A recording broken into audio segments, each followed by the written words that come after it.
Jai Hare Krishna, sejam todos muito bem-vindos para mais uma live com Gurudeva. A live é no formato perguntas e respostas, então vocês podem deixar as dúvidas aqui no chat, qualquer dúvida relacionada a yoga, meditação, autoconhecimento, ao bhakti, a própria prática. Vocês podem deixar aqui no chat e Gurudeva responde as perguntas uma a uma. Então, Jai Om Vishnupada Srila Bhaktivedanta Puri Goswami Maharaj aqui. A primeira pergunta, ela foi enviada pela Arpita, pela Mataji Arpita de Portugal. Ela pergunta, no caso de nós não sabermos sânscrito, né, então não seria melhor entoar os mantras em português ou em sânscrito mesmo com a pronúncia incorreta? Jai Gurudeva aqui. Bom, o sânscrito ele tem um poder, né, uma língua divina. Né? Se diz que é a língua dos devatas, né?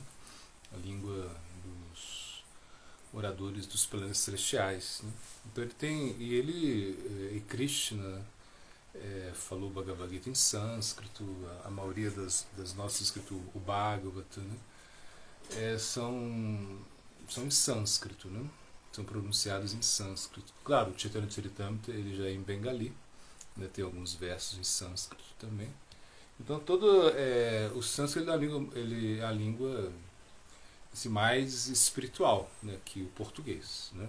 E o bengali também, por quê? Porque o bengali é a língua que Mahaprabhu falava, então imagina, a língua que Deus falava, ela tem que ser mais poderosa, né? Agora, claro, a gente não sabe pronunciar o sânscrito, isso é bem difícil, nem, claro, na Índia, como o sânscrito é a língua máter, né, essa língua raiz, né? Então, na Índia, sei lá, acho que são 34 ou 36 idiomas, não sei quantos dialetos, né?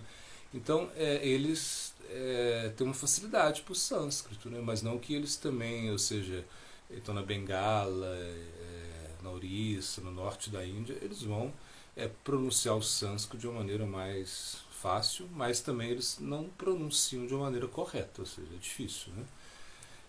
Então, o que a gente pensa é Bhavagrahi Janardana, o que importa é o sentimento, né? Ou seja, se você pronuncia o sânscrito, né, mal pronunciado, mas Krishna vê, né, que você está querendo pronunciá-lo, né, a maneira correta, ele vai aceitar isso, né? O que ele aceita é o sentimento. É como, por exemplo, um pai, né, que o filho, né, chama ele pelo nome, às vezes ele não consegue chamar ele pelo nome correto, seu nome em sânscrito, e em bengali. Mesmo que você não pronuncie correto, eu acho que vale a pena pronunciar em sânscrito, né?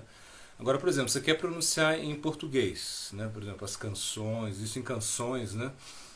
Principalmente as canções, né? As canções, né? Porque o texto, né? Você não vai ler em sânscrito, porque você não sabe, né? Ou seja, 99,9% dos devotos não sabem ler em sânscrito. E se lê em sânscrito, não vão ler de uma maneira muito assim, adequada, ou seja, é difícil ler em sânscrito, né? Poucas pessoas conseguem ler em sânscrito. Mas se você, por exemplo, lê que o ideal realmente, claro, se você consegue ler em sânscrito, é muito melhor. Igual, por exemplo, quando você pega um texto em inglês, original em inglês, quando você traduz, né, você perde um pouco, não tem como. Né? Então, toda vez que você traduz, você perde. Então, do sânscrito, foi traduzido por inglês. Né? Então, realmente você perdeu muito sentido. Né? Você perdeu o sentido, não tem como manter o sentido. Você vai ter que ler na sua língua, né? Ou em português ou em inglês, essa é a ideia. Agora, quando a gente pega as canções que a gente canta, né, que essas canções que elas expressam um sentimento, né, se você não sabe qual o significado da canção, então isso também é um problema também, né? Você canta algo que você não sabe o que é. Né? Então, por exemplo, quando a gente vê, né, as canções em português, bom, em espanhol tem muita canção, né, que Srila Bhakti-Kavya Tulanacharya Goswami Maharaj ele fez canções em espanhol justamente para isso, ou seja, para que as pessoas pudessem entender o sentimento da canção, né? E quando também a gente pensa que os Goswamis eles fizeram, né, os seus livros, né, ou seja, quando eles produziram os seus livros, a maioria foi, bom, acho que tudo em sânscrito, né? E depois, Krishnadas Kaviraj Goswami, ele traduziu, ele colocou o Chaitanya Charitamrita, né? Muitos versos, né, que ele traduziu para que as pessoas pudessem realmente entender, porque o sânscrito é difícil, né? Mesmo para quem é um bengali, é difícil, ou seja, se você não sabe ler em sânscrito, né? Isso é difícil, né? Não se entende nada. Então, quando você pronuncia o nome, né, quando você apresenta uma canção, as palavras, né, na sua língua original, né, então tem um poder, ou seja, você está entendendo o sentimento, você sabe o que está falando, né, mais ou menos isso. Então isso é bom. Aí você pode adotar essa tática, eu acho válida, acho boa, né, essa tática. Por exemplo, se existem canções traduzidas para português e para o espanhol, você pode cantar, é o sentimento que você coloca, né? Acho muito legal. Mas se você, por exemplo, pensa assim, não, eu vou cantar em sânscrito, é mais poderoso. Eu acho mais poderoso você cantar em sânscrito. Você vai ter mais poder, porque é mais purificante o som. Ele tem, né? Por exemplo, a vibração no sânscrito e no bengali, ela é mais poderosa do que em português e espanhol. Isso não tenha dúvida, né? Aí eu não sei o significado, eu não sei o que eu tô falando. Tudo bem, é só você aprender, né? Então você estuda a canção, você estuda o significado e você sabe. Aí você vai saber mais ou menos o que está falando. Não é a mesma coisa, não é, claro que não é. Porque, por exemplo, quem fala sânscrito, ou seja, uma pessoa que nasceu na Bengala, que vai cantar as músicas de Bhaktivinoda Thakur, é bem diferente, né? Ou seja, é a língua deles, né? Então o sentimento que Bhaktivinoda Thakur colocou nas canções, né, em bengali, são incríveis, e a gente não vai conseguir captar isso. Não é a nossa língua, né? Por mais que você aprenda o bengali, por mais que você saiba até o significado do bengali, você não vai conseguir captar completamente, né? Então, eu acho que vale a pena. Vale a pena você... Aí é uma questão de escolha. Vale a pena você, por exemplo, continuar pronunciando em sânscrito, cantando em sânscrito, ainda que não seja, que você não entenda muito, né, que você não sabe muito bem o significado, que você também pronuncie de maneira errada, porque o que vale é o sentimento, é uma língua muito poderosa, né? Ainda que você cometa, sei lá, você não consiga pronunciar mesmo, acho que está valendo por um aspecto de purificação. E o bengali, e a língua nativa, né, ou seja, mais são as canções que são em espanhol e algumas em português também, né, que se traduziu. Em inglês existem algumas canções também, né, que se traduziram. Eu acho que vale pelo sentimento, né? Então acho que você pode adotar as duas, aí vai da sua preferência. Acho que não tá errado se você, por exemplo, eu quero cantar em português, só em português, porque isso vai me trazer o sentimento, eu sei o que eu canto, isso é um sentimento. Tá bom, é uma linha. E se você pensa assim, não, eu vou cantar em sânscrito, ainda que eu cante errado, mas pelo menos vou pronunciar, e isso tem poder, tem poder. Você vai cantar as canções em sânscrito ou bengali, e você vai acho que tem mais poder, entende? Então aí fica a cargo de você, né? A próxima pergunta é se o Senhor Shiva, bom, ele é Tamaguna Avatar do Senhor Supremo, então existe um outro Shiva que é um semideus? Vou dividir aqui o microfone. Tá, então o Senhor Shiva, então, ele tem esses dois aspectos, né? Tem Sad Shiva, né? Que não é diferente de Krishna, né? Então no Brahma Samhita se dá o exemplo do leite, né? Do iogurte, né? Então se diz que o iogurte, ele não é leite, ele é a transformação do leite, né? Mas também ele não é diferente do leite. Então o Senhor Shiva ele cai nessa categoria. Então ele não é Krishna, né? Mas também ele é Krishna como se fosse uma transformação de Krishna. Então ele é muito poderoso, é Sad Shiva.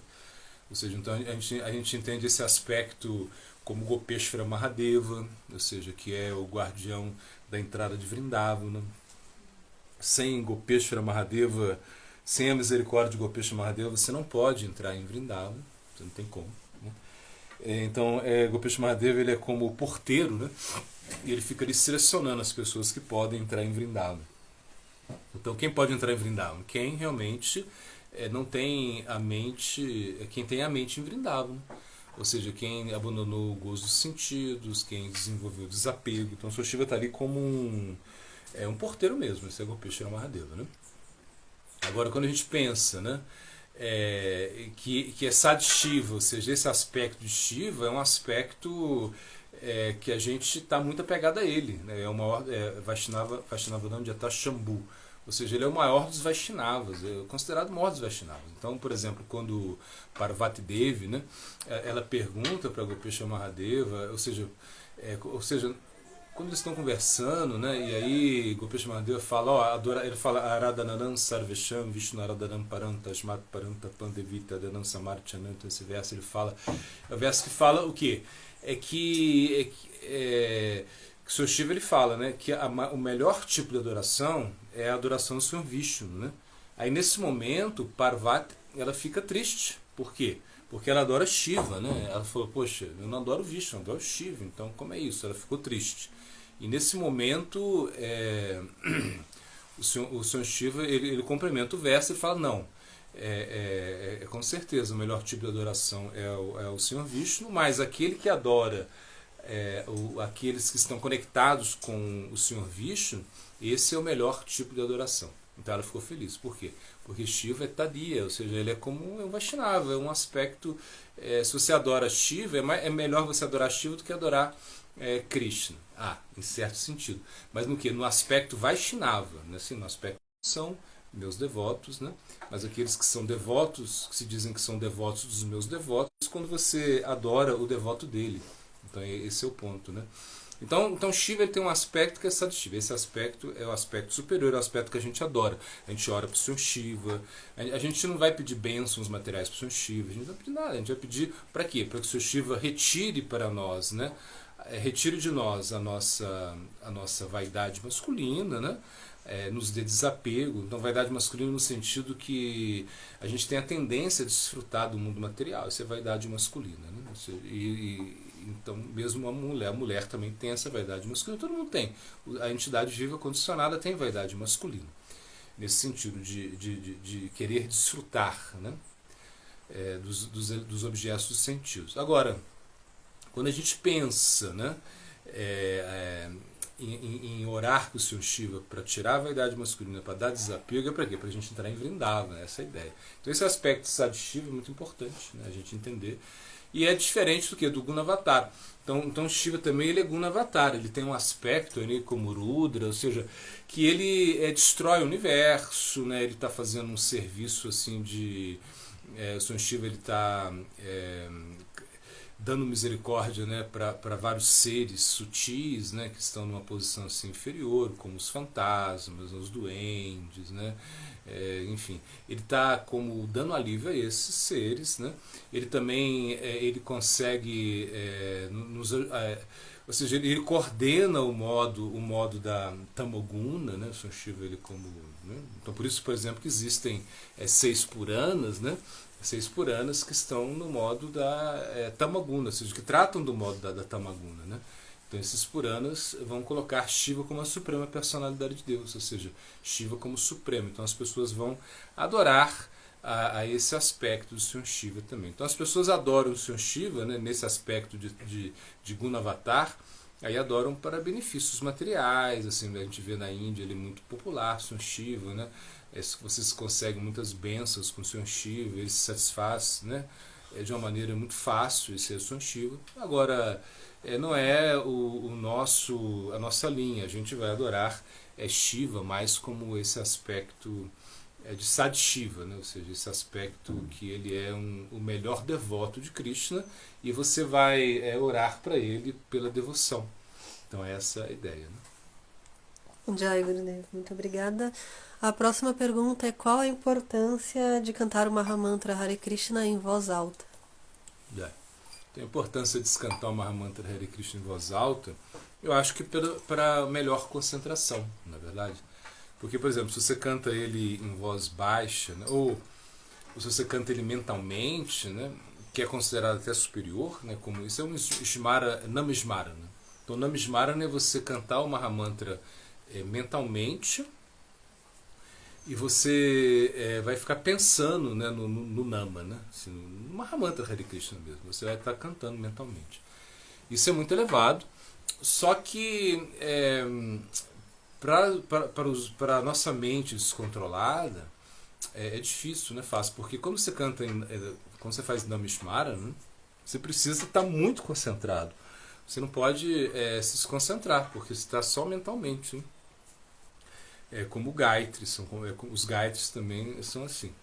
Você quando vai cantar o Gayatri, você tem que estar muito concentrado. É difícil, não é fácil. Cantar Gayatri é uma coisa assim complicada se você não tem uma concentração. Então, quando você canta o Mahamantra em voz alta, né, você utiliza os sentidos externos. Né? Você utiliza o som, a audição. Né? Você pronuncia. E por você pronunciar, você pode escutar aquilo que você pronuncia. Então isso já é uma meditação. Então o Swami Maharaj Prabhupada, ele sempre dizia, né, que na hora que você canta o Santo Nome, você não precisa pensar em nada. É melhor você não pensar em nada e é melhor você só escutar o som. Né? Se você escuta o som, isso já é um tipo de bhava. Ele falava assim, se você escuta o som e não pensa em nada, é um tipo de bhava. Você já está como situado em um bhava. Né? Ele explicava assim. Mas o que ele quer dizer?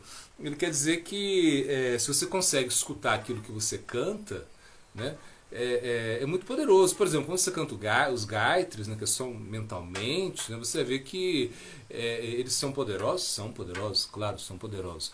Mas, como eu falei, são difíceis de se cantar, de você concentrar, né, e você tem que usar só a sua mente, só Ishmara. Né? Você vê que é mais difícil. E quando você canta, quando você pronuncia o mantra, né, você percebe o quê? Você percebe que é mais fácil, é bem mais fácil. Né? E, por exemplo, mais poderoso, por exemplo, quando você pega a japa e canta lá Mahamantra Hare Krishna, né, você tenta se concentrar nisso, né, é uma coisa. E quando você... E às vezes pode ser difícil, né, claro, e muitas vezes é difícil, não é porque você pronuncia que vai ser fácil, né, se fosse assim, né? Não, você pronuncia, mas sua mente está te levando para um monte de lado. Mas como você está pronunciando, já tem uma purificação, né? Você ouve aquilo que você escuta, que você canta, né? E ao mesmo tempo, o que acontece? Ainda assim, você pode se distrair muito. E até você não querer mais cantar, dar uma paranoia, não quero mais cantar, que eu não consigo, fico pensando um monte de besteira. Tem gente que pensa isso, né? Mas não, você tem que continuar cantando, porque você vai se aprimorando no canto, né? Não é uma coisa assim fácil, porque você vai... É uma coisa que você não fez, você não tem muita prática nisso, então tem que cantar. E quanto mais você canta, você vê que mais prática você adquire, né? É como tudo na vida, né? Então, se você tem prática de dirigir, se você tem prática de fazer alguma atividade, porque você fez, e quando vê, você consegue uma performance nisso. O Santo Nome é a mesma coisa, em certo sentido. Claro que existe o aspecto da misericórdia, a gente entende, a misericórdia de Krishna, né? Que Krishna dá misericórdia e tudo isso, mas por você insistir no canto do Santo Nome, né, as ofensas elas vão desaparecerem, né? Nama parada yuktanam namanieva haranti agana vishranti praukitani tanuevarta karani cha. Então o verso diz assim, mesmo com ofensas, né, você vai cantando ofensivamente e você vai, o próprio Santo Nome ele vai eliminando as ofensas e em um momento você vai cantar o Shuddhanama. Claro, o que não se pode é o que? Ofender o sadhu, ofender o guru, porque aí não, aí o Santo Nome ele não te dá misericórdia, aí nem o Santo Nome ele vai te ajudar. Aí você tem que, outra história, você tem que pedir perdão ao guru, pedir perdão ao sadhu, ao Vaishnava que você ofendeu. Então você não pode contar com esse poder do Santo Nome se você ofende aquele que te deu o Santo Nome, aquele que... ou seja, aquela pessoa que é muito apegada ao Santo Nome. Se você ofendeu ele, você não vai ter misericórdia do Santo Nome. Ou seja, a misericórdia é suspensa, né? E se você continua cantando o Santo Nome, vai chegar um momento que você consegue cantá-lo mais concentrado, né? Então, quando você canta, quando você canta em voz alta, você sabe o que você está cantando, né? Ou seja, pelo menos deveria saber, né? Você escuta. Então você escuta e você sabe o que está cantando. Então isso tem muito poder mesmo. Agora, caso não precisa ficar gritando, né? Gritando. Não precisa. Agora, por exemplo, se você tem muito sono, ou se você é muito desconcentrado, ou se, no sentido assim, que você não consegue cantar mesmo, né?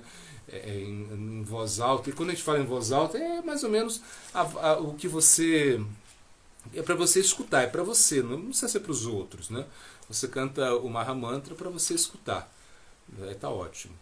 Se você não consegue, de repente é melhor você fazer kirtan, você pegar uma mirdanga, um kartra e cantar alto na frente da deidade, cantar em pé, aí é mais poder, aí tem mais poder ainda, ou seja, você consegue se concentrar mais, né? É mais poderoso. O kirtan, de certa maneira, ele tem mais poder, né?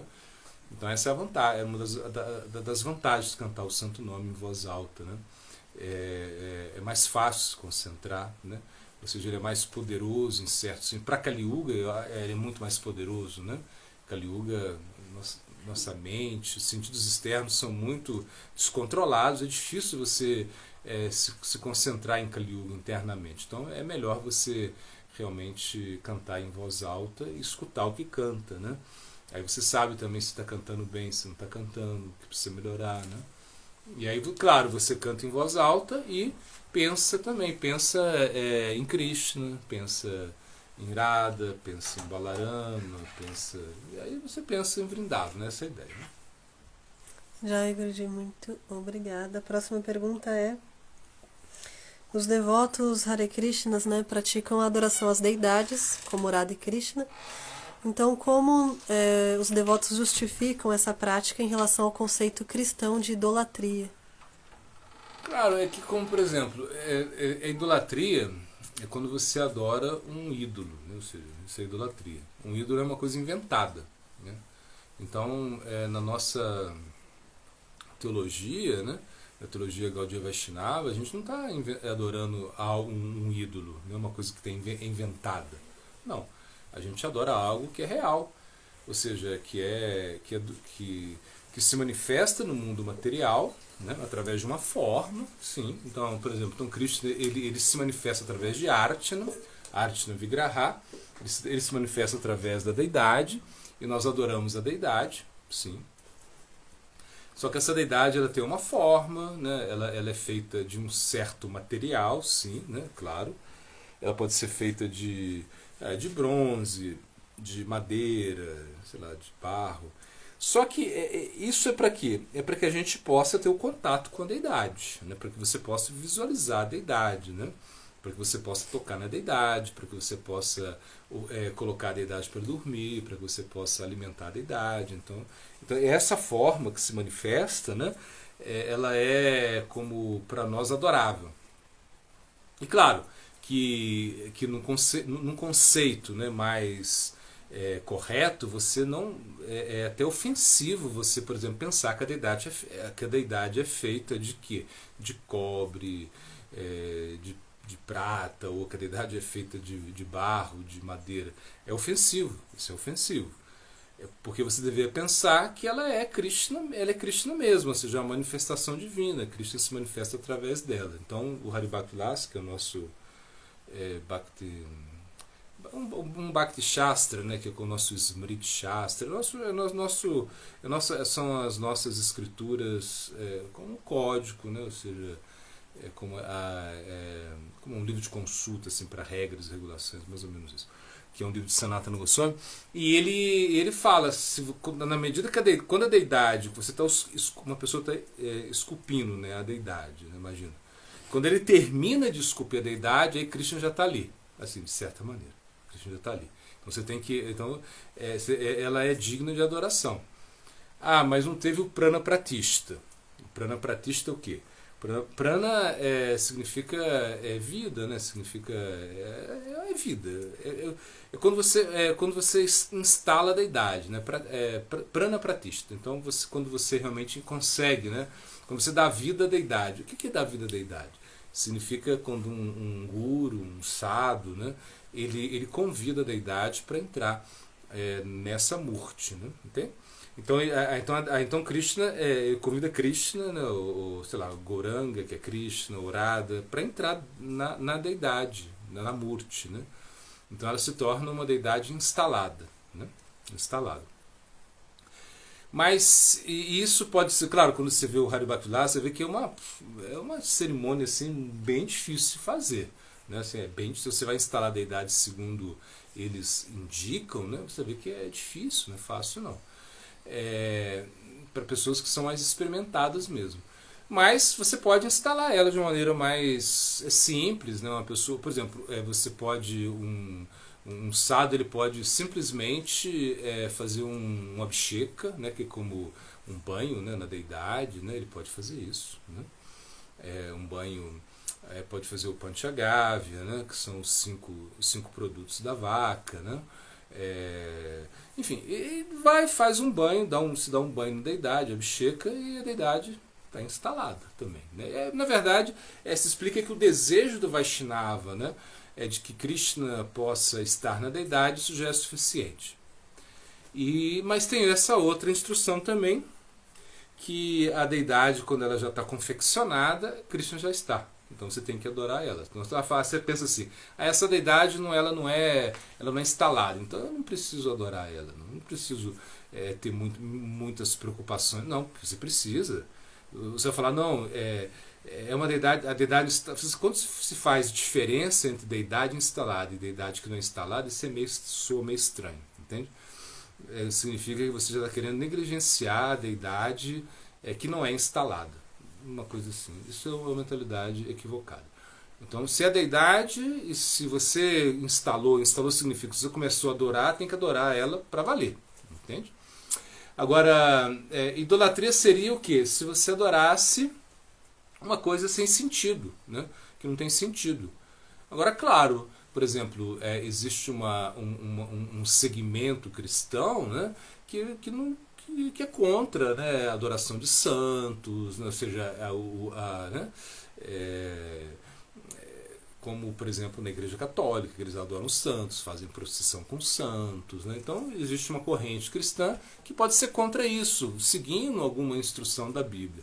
Tudo bem, não tem problema. Só que também a gente entende que eles não conseguem explicar o conceito de deidade mesmo, né? Não tem esse conceito, né? Ou seja, eles não conseguem entender o que é uma arte na Vigraha, o que é um prana pratista, né? Então é diferente.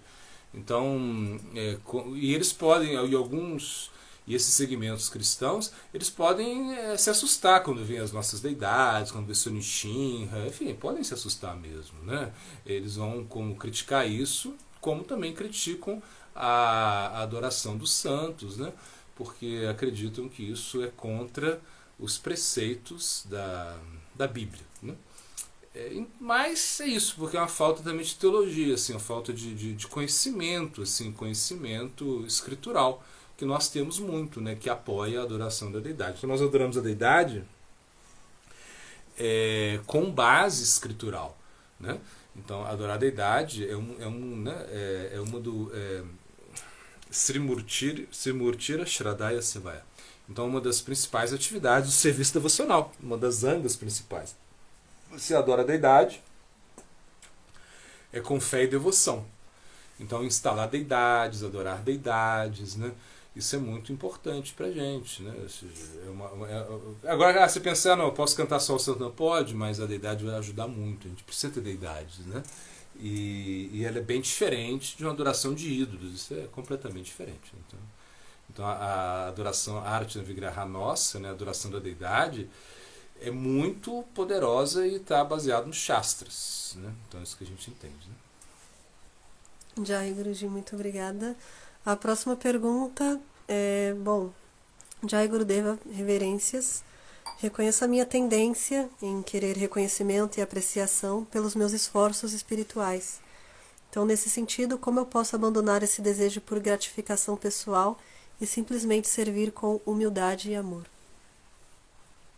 Sim, esse é o processo. É uma tarefa difícil, né? Ou seja, porque quando a gente realiza, né, atividades espirituais, né, elas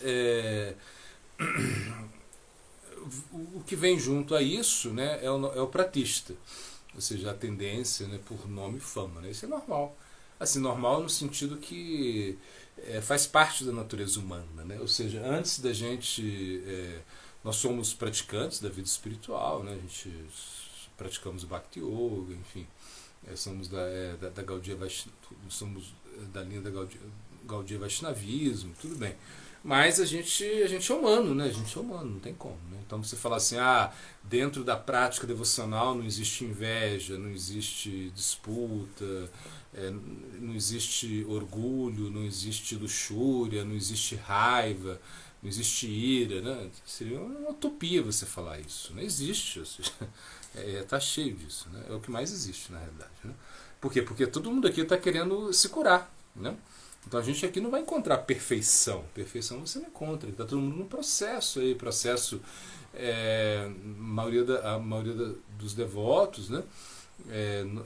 Ou seja, nós estamos em anarta nivritas, eliminando os nossos anartas, eliminando aquilo que é desfavorável, né, para a nossa vida espiritual.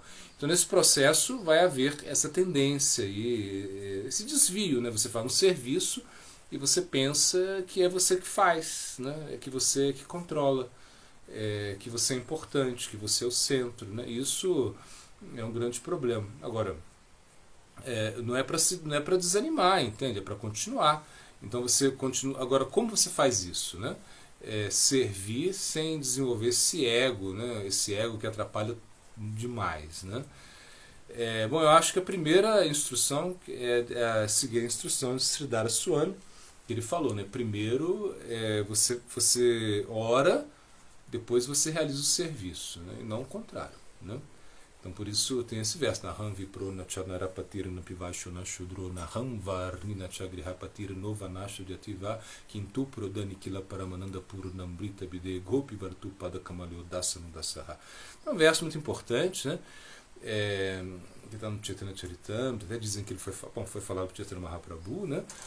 Que ele fala, né? Eu não sou um Vipra, eu não sou um Brahmana, né? Eu não sou um Kshatriya, eu não sou um guerreiro, eu não sou um administrador, eu não sou um chefe de família, eu não sou um Brahmachari, eu não sou um sannyasi, eu não sou um Shudra. O que eu sou então?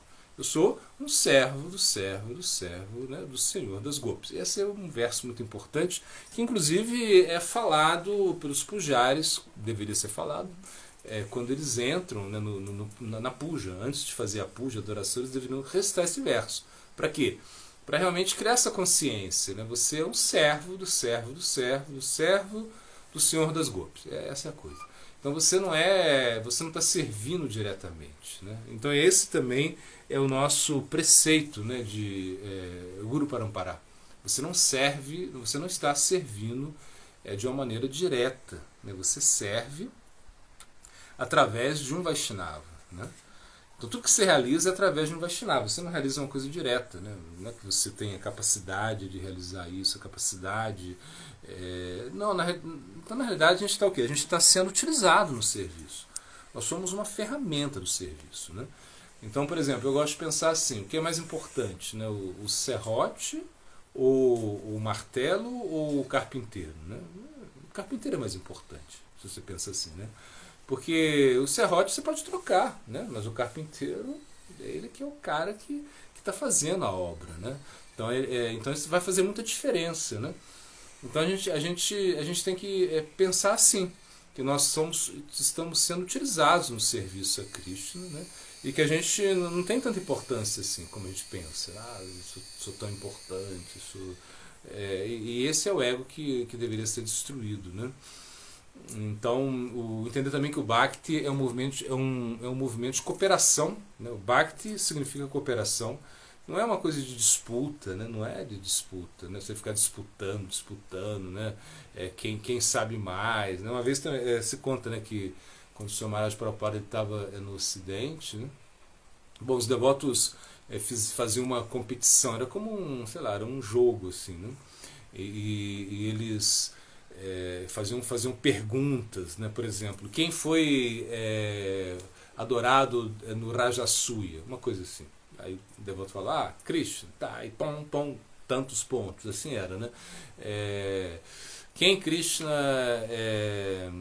sei lá, faziam várias perguntas, umas perguntas assim, um pouquinho difíceis, né? Assim, e, enfim, eles estavam competindo muito, e aí eu anotava um ponto, era uma competição. E quando o Swami Maharaj Prabhupada viu isso, ele acabou com essa história na hora. Ele falou, não, isso não é Bhakti Yoga, né? A gente não tem que, isso não é devoção, ficar competindo, né? Não, a gente não tá querendo isso, né? A gente está querendo realmente servir, ser utilizado. Então a ideia é como eu posso ser utilizado, como eu posso servir, né? O serviço está sempre conectado com abnegação, com entrega, né? Não com esse sentimento de depende de mim, eu vou fazer tudo. Isso é como uma coisa muito estranha, né? No serviço devocional. A inveja, né? Ou seja, ficar competindo, né? Quem está mais perto do guru, coisas assim, né? Que são, não tem sentido isso, né? Se a gente quiser praticar a vida espiritual, a gente precisa ser o mais baixo. Essa é a ideia. E esse é o nosso lema, né? Trinhapi Sunichena, Taruapi Sahishna, Amanina Manadena, Kirtanya Sadhari. Você tem que ser mais tolerante do que a árvore, mais baixo do que a palha da rua, mais oferecer respeito para todo mundo, não pedir respeito para si mesmo. Se você consegue fazer isso, você vai cantar o santo nome, você vai praticar o Bhakti e você vai servir. Agora, se você acha que você que faz, que você que tem essa... e que você é importante, que você é o centro, né, que tudo depende de você, então você vai... Krishna não vai estar satisfeito. Ainda que você pratique o serviço devocional, Krishna não fica satisfeito com essa mentalidade. Então a gente tem que tomar um pouquinho de cuidado com isso, né? Não é uma coisa tão fácil assim, né? O serviço devocional é realmente uma conexão real com Krishna, uma coisa que você está satisfazendo Krishna através do seu serviço, né? Não é uma coisa que Krishna está precisando do seu serviço, não, ou seja, ninguém precisa do seu serviço, você precisa de fazer esse serviço. Jai Haribol. A próxima pergunta é da Isabela. Ela fala assim: Reverência Swamiji, como lidar com períodos de secura espiritual, falta de fé, falta de devoção, mesmo fazendo práticas espirituais? Então, quando a gente começa existem alguns momentos, né, que nós não estamos muito bem, né? Ou seja, isso é como...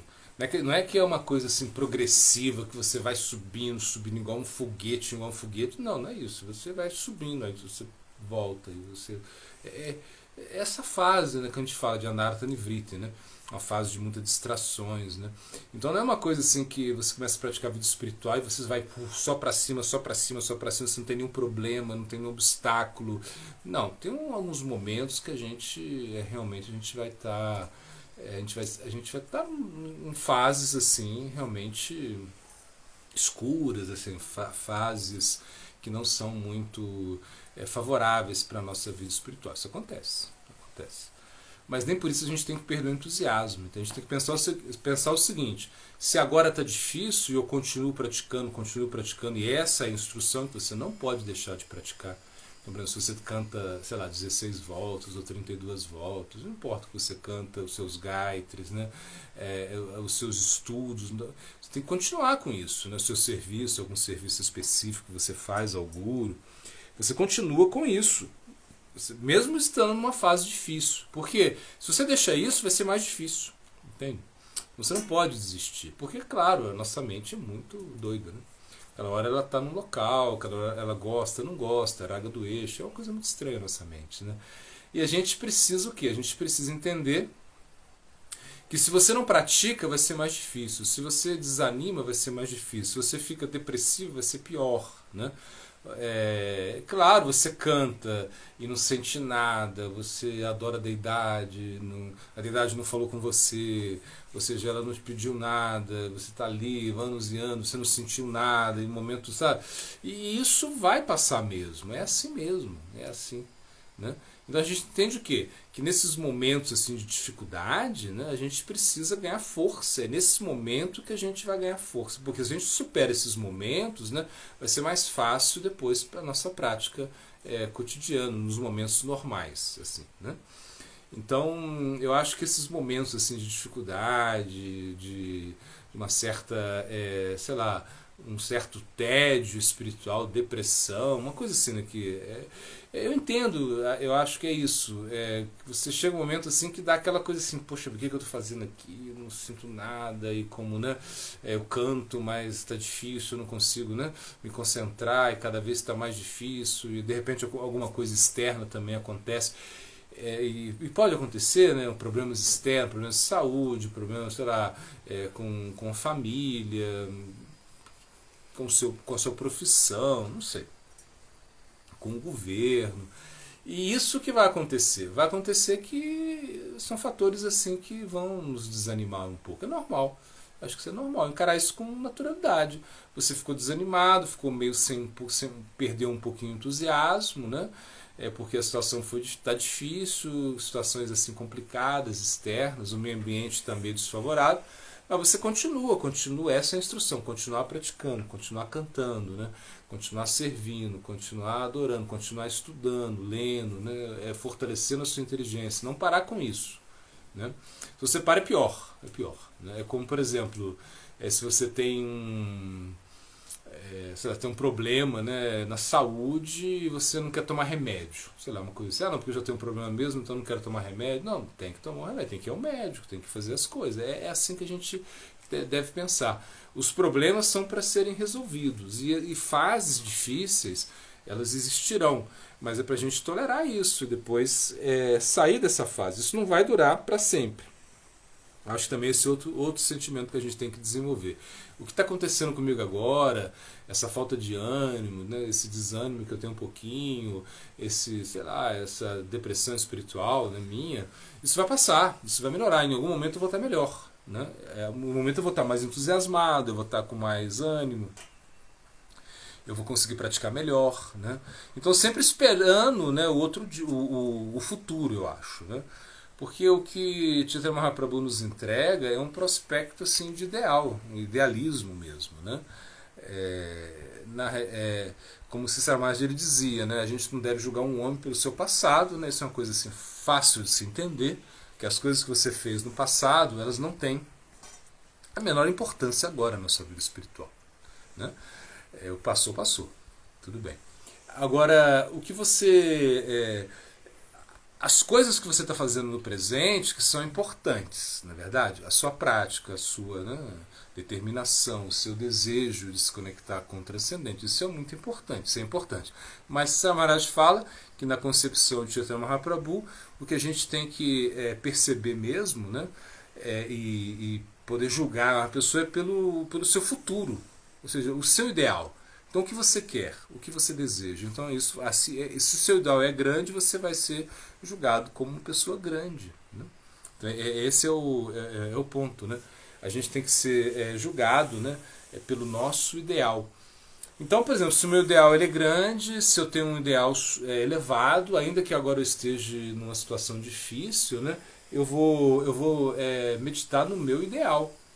Então, meu ideal vai ser o mais importante para mim. Aonde eu quero chegar. Se agora eu estou numa situação assim difícil, eu vou esperar isso melhorar, isso passar, essa fase vai passar e eu vou conseguir me superar. Essa é a ideia. Né? O Bhakti é um movimento de superação. Superação. Você tem que se superar. Né? Cada dia, como se diz, cada dia tem que matar um leão. Isso é o Bhakti. Né? Cada dia você tem que... Por quê? Porque você está lutando aí muito arduamente com seus sentidos, com a sua mente. É difícil, não é fácil, né?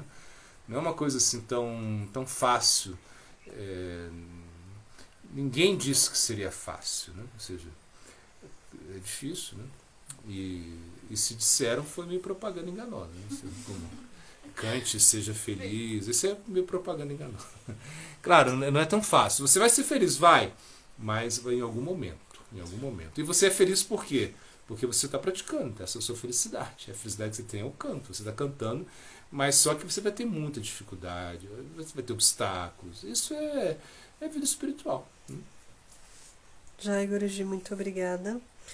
O Prabhu Jagannath, ele pergunta assim, bom, primeiro ele envia as reverências e pergunta que muitos devotos falam que tudo pode ser a parada. E mal interpretam o que é a parada de verdade. E com isso eles não desenvolvem um critério uma percepção pessoal sobre isso, sobre todas as coisas. Então, a pergunta é: o que é realmente a parada? Bom, a parada, né, no sentido etimológico da palavra, significa quando você deixa de adorar. Isso é a parada, né? Ou seja, Radha, por exemplo, Radha é a principal adoradora de Krishna, Radha, né? E quando você faz a parada, significa que você perdeu, cortou a adoração, cortou a conexão com Bhakti Devi. Isso é a parada, né? Assim, nesse sentido, né? Ou seja, não que cortou, mas que você sofreu algum dano aí a sua conexão com Bhakti Devi, né? É como, por exemplo, quando você alimenta, né, algum animal aí e ele morde a sua mão. Você está alimentando um cachorro, ele mordeu a sua mão. O que você faz? Você para de alimentar, não é verdade? Porque ele mordeu a sua mão. Então, como é que você vai dar comida para alguém que está te mordendo a mão? Você vai parar. Mas depois você pode até voltar a alimentar ele, mas em um momento você vai parar. Então, na parada é isso. Na parada significa uma quebra assim, de conexão, de certa maneira. Por isso que a gente perde o entusiasmo quando a gente comete a parada. Agora, claro, existe a não aparada, né, que são 10 não aparadas, né? Existe seva parada, que são as 32 seva paradas, né? As aparadas as ofensas que você comete em relação à deidade, né? E existe dhamma parada, as aparadas que você comete contra o dhamma sagrado. De uma maneira geral é isso, né? Agora, por exemplo, você vai adorar a deidade. Então existem muitas aparadas. Você não pode entrar de sapato no templo para adorar a deidade. Se você entra de sapato, ou se você entra de sapato no templo, é uma parada, né? É uma ofensa. Isso é fácil, de certa maneira, né, da gente conseguir, né? Ninguém vai entrar de sapato no templo. Se bem que tem gente que entra, mesmo na Índia, né? Eles colocam um sapato, por exemplo, para não roubar o sapato, eles colocam dentro de uma bolsa, né? E entram no templo, né? E depois saem do templo. Isso é uma coisa errada, é uma parada. Você está entrando com um sapato que é algo assim contaminado, porque está tocando em coisas impuras, então você não pode estar com um sapato dentro do templo. Mas isso é mais fácil, né, de você evitar, né? E aí, por exemplo, tem quando você adora a deidade, se você adora ela de uma maneira desatenta, né, também é uma parada. Aí isso é mais difícil, na verdade. Como você vai estar completamente atento para adorar a deidade, né? Aí você pensa, poxa, então não vou adorar a deidade porque eu nunca vou conseguir adorar a deidade de uma maneira atenta, eu vou deixar de adorar a deidade. Não, você não deixa de adorar a deidade, você adora a deidade. Só que você adora a deidade tentando se concentrar ao máximo, e você sabe que em alguns momentos você vai se concentrar, mas o que acontece? O que te protege é o canto do santo nome. Então quando você canta o santo nome, ou seja, as ofensas que você comete contra a deidade, as ofensas que você comete contra o nome, né? E contra o dhamma sagrado, o santo nome vai eliminar todas essas ofensas, né? E aí, que eu falei, você não pode cometer ofensa com o Vaishnava, com o Guru, porque aí o santo nome ele não tem esse poder de eliminar essa ofensa, né? Então você não vai ficar com paranoia, entendeu? De cometer ofensa, né? É como assim, se você é igual você vai dirigir um carro, né? Aí você pensa assim, não vou dirigir o carro porque eu posso levar uma multa. Você não vai pensar isso, né? Eu não vou dirigir o carro porque alguém pode bater em mim. Ou o pneu pode furar e o caminhão vem em cima de mim. Não, você não vai pensar nisso. Você vai dirigir o carro com o máximo de cuidado que você tenha, né? Com precaução, seguindo as leis do trânsito, mas o que vai acontecer você não sabe muito bem, né? Porque isso depende até do outro, né? É uma coisa assim. Então, com a parada é mais ou menos a mesma coisa, né? Então, a gente tem as aparadas lá, né? Que a gente vai ver o que é aparado e o que não é, né? E a gente tenta evitar isso. Tem aparadas que não são inevitáveis, não tem como. Você vai, sei lá, você canta o santo nome, ainda tem apegos materiais, né? Então é normal isso, você ter apegos materiais. O próprio santo nome, quando você continua cantando, os apegos materiais eles vão ser destruídos. A gente entende isso, né? Então a gente tem que entender o poder do santo nome, né? O poder do santo nome ele elimina todas essas ofensas, né? Agora também a gente não pode pensar o quê? Não, então o santo nome é tão poderoso que eu posso cometer qualquer ofensa que não tem nenhum problema. Isso também é uma parada, né? Você cantar, né? Se apoiando na força do santo nome. Então você pensa, vou adorar a deidade, vou adorar avacalhado de qualquer jeito, e depois eu canto o santo nome e acabou. Não, não é assim. A gente não pensa assim, né? A gente entende que isso é errado, é um conceito errado, né? Então a gente precisa o quê? A gente precisa entender que nós temos limitações, nós vamos errar, né? Mas se a gente tem um bom sentimento, quando você erra, é melhor você errar com um bom sentimento, né? Porque isso, por exemplo, você vai servir o guru, né? Então você vai, às vezes ou você vai servir um Vaishnava, ou você vai como adorar a deidade, como eu falei, né? Então você vai cometer algum deslize. Mas se você tem bom sentimento, isso vai ser levado em conta, entende? Agora, por exemplo, né? Às vezes uma pessoa faz tudo certinho, tudo certinho. Ela atua com toda a etiqueta, ela canta todos os mantras certinho, ela entra lá na idade, faz tudo, os muda, faz tudo certinho, mas ela tem um mau sentimento. Então é pior, né? É pior. Então é melhor você ter as suas debilidades e tentar melhorar, porque, por exemplo, o contato com o guru, o contato com o sadhu, o contato com a deidade, o contato com o dan sagrado, o contato com os shastras, né? Ou seja, isso tudo é um contato que você está aprendendo, né? Ou seja, não é que você você é o pujari 100%. Não é. Eu estou cantando Santana, não cometo nenhuma ofensa. Não é assim. Eu vou cantar o Gayatri, não vou ofender nada. Você vai ofender. É normal. É normal. É como, por exemplo, a criança, né, que de repente, se dá esse exemplo, a criança, por exemplo, ela coloca, né, o pé dela, quando ela é novinha, ela coloca o pé na cara do pai, e o pai fica muito feliz, ele pega, beija o pé dela, uma coisa assim. Mas quando ele cresce, né, se ele coloca o pé na cara do pai, o pai vai ficar ofendido mesmo, né? Então, é assim. No início, como a gente tem muita debilidade, Krishna vê, falou, não, realmente, né, ele está tentando. Então ele está tentando se relacionar com o guru, ele está tentando se relacionar com o Vaishnava, ele está tentando se relacionar com a deidade, ele tá tentando se relacionar com o dan sagrado, né? E aí essa tentativa, eu vou como acomodar isso, né? Eu não vou pegar um pau e bater na cabeça dele porque ele cometeu uma ofensa. O Cristo não vai fazer isso, ou seja, não é essa a ideia, não é então a gente não precisa ter paranoia, porque tem devotos que ficam com paranoia, não querem, tem medo de servir um Vaishnava, tem medo de se relacionar, né, com sei lá, de servir a deidade, tem medo de, não querem, sei lá, não querem no dan sagrado, porque tem medo de ofender. Não precisa ter medo, né, não precisa ter medo. Precisa ter um certo cuidado, uma boa intenção. Esse é o ponto, né? Então, se você tem boa intenção, você consegue equilibrar a coisa, né?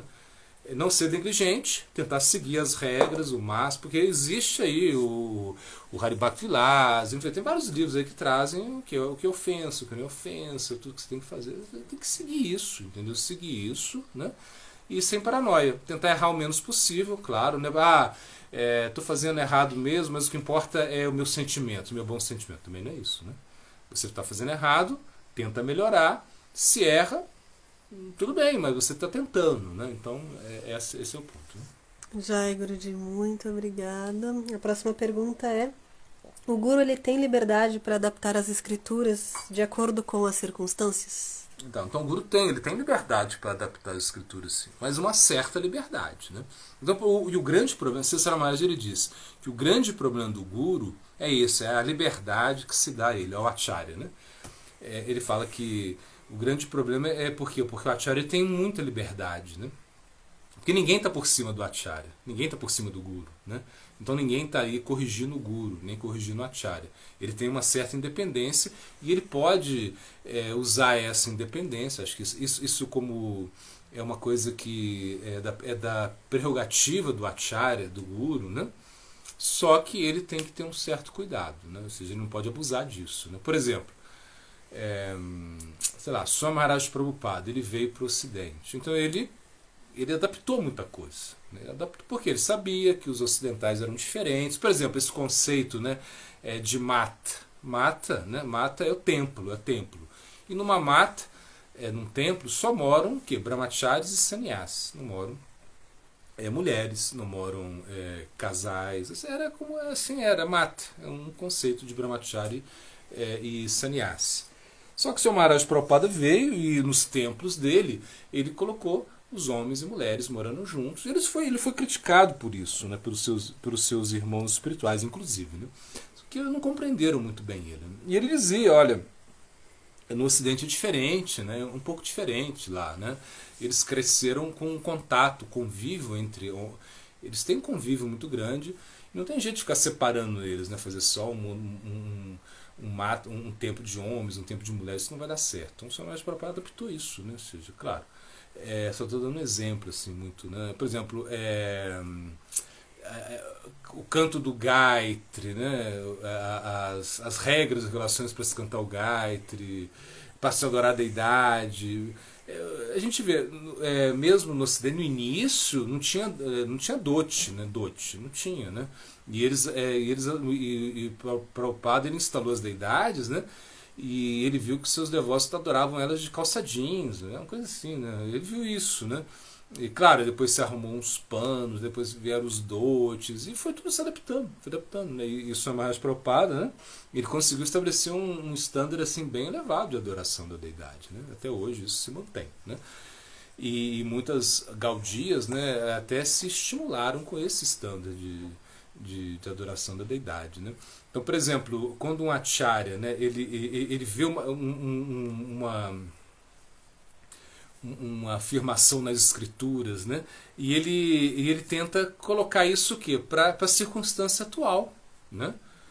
Por exemplo, é muito comum isso, né? As mulheres daquela época, quando as escrituras foram escritas, né, eram diferentes de hoje, né? As mulheres hoje, elas trabalham, elas dirigem carro, elas são administradoras, elas são presidentes de um país, entende? Então não adianta você querer aplicar todas essas instruções, né, para as mulheres daquela época para hoje. É diferente. Então você tem que se adaptar a algumas coisas também, né? E Swami Maharaj, no caso a gente fala Swami Maharaj Prabhupada porque ele que veio para o Ocidente pela primeira vez e ele teve essa capacidade aí de fazer isso mesmo, né? E as próprias instruções assim relativas, né, que isso é mais assim no aspecto relativo, eu acho, né, que são assim importantes também, né, entender que essa sensibilidade do Acharya. Então diz, quando você o Bhagavata significa tanto a escritura, Bhagavata, né, como o devoto Bhagavata. Então são os dois, né? Então, diz que não existe diferença entre os dois. Mas existe uma diferença. Porque você tem que servir o Bhagavata, que é a escritura, Bhagavata, e o Acharya, e o devoto Bhagavata. Os dois são iguais. Qual a diferença? É que o devoto Bhagavata, ele é mais dinâmico, né? Ele é muito mais dinâmico que a escritura. A escritura, por exemplo, não vai perguntar se você entendeu. Não vai. A escritura não vai ficar fazendo perguntas, ou seja, você entendeu? Posso falar de novo? E o devoto, sim, o devoto Bhagavata, quando ele fala, porque se diz que é o Bhagavata vivo, né?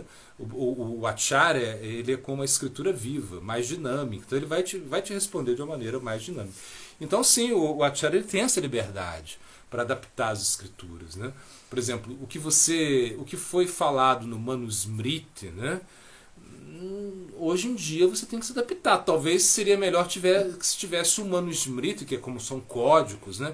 Hoje deveria ter uma nova versão do Manusmriti hoje, né? Será uma coisa assim, né? Porque é diferente, mudou muita coisa, né? Muita coisa mudou. Inclusive o mundo mudou, por exemplo, há 40 anos atrás, o mundo é diferente de hoje, né? Imagina, há 40 anos atrás, a gente que vive, quem estava no mundo há 40 anos atrás e está hoje aqui, é um mundo completamente diferente. Eu estou falando 40, mas acho que 20 anos já mudou muito, né? Então, o Swacharya ele não se adapta às circunstâncias, né? É difícil, é bem difícil. Ele precisa isso, ele tem essa liberdade para isso também. Agora ele não pode abusar dessa liberdade, por isso que é perigoso. Quando ele abusa dessa liberdade, aí que é o grande problema, né? Então ele tem que ver, por exemplo, as escrituras elas têm até a licença, né? Uma licença poética para exagerar coisas, né?